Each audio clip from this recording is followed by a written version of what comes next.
नातवाला Bombay Scottish पेक्षा बालमोहन विद्या मंदिरामध्ये शिकवा, मुंबईबद्दल आम्हाला शिकवू नका। भाजप नेत्यांच्या पुढाकाराने बॉम्बेचं मुंबई झालं होतं। अमित साटम यांनी आता राज ठाकरे यांच्यावर पलटवार केला आहे। दुटप्पीपणाची भूमिका आहे। किमान आपल्या मुलांचं ऍडमिशन हे बॉम्बे स्कॉटिश मध्ये नाही घेतलं, परंतु आपण किमान आपल्या तिसऱ्या पिढीचं म्हणजे नातवाचं ऍडमिशन हे बालमोहन विद्या मंदिरच्या मराठी शाळेमध्ये घ्याल अशी आमची अपेक्षा आहे। जे वक्तव्य जितेंद्र सिंगजी यांनी केलं होतं, मुंबई भारतीय जनता पार्टी आणि महाराष्ट्राचं सरकार हे मुंबई या नावाशी सहमत आहे। इनफॅक्ट मुंबई हे नाव करण्यामागे भारतीय जनता पार्टीचे नेते रामभाऊ नाईक यांचं सगळ्यात मोठं योगदान आहे। तेच सांगतोय, त्यांना वाटतं की नेत्याचा जमावडा तयार केल्याने निवडणुका जिंकता येतं असं त्यांना वाटतं। आम्हाला जनतेवर विश्वास आहे।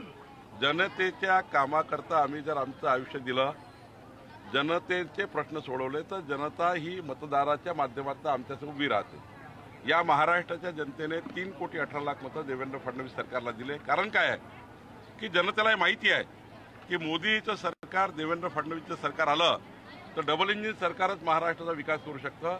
आणि महाजुलाच्या जनतेला माहिती आहे की ते नगराध्यक्ष भाजपचा आला तरच केंद्र सरकार, राज्य सरकार आणि महाजुला नगरपालिका हा विकास करू शकतो। म्हणून जनतेचा विश्वास हा विकासावर आहे। एकाने रंग बदलला, दुसऱ्याने बदलला, एकाने अर्धी गोल टोपी लावली, आता दुसरे छोटे भाऊ पण गोल टोपी, पण तरीही मुंबईत त्यांना काही स्थान मिळत नाही।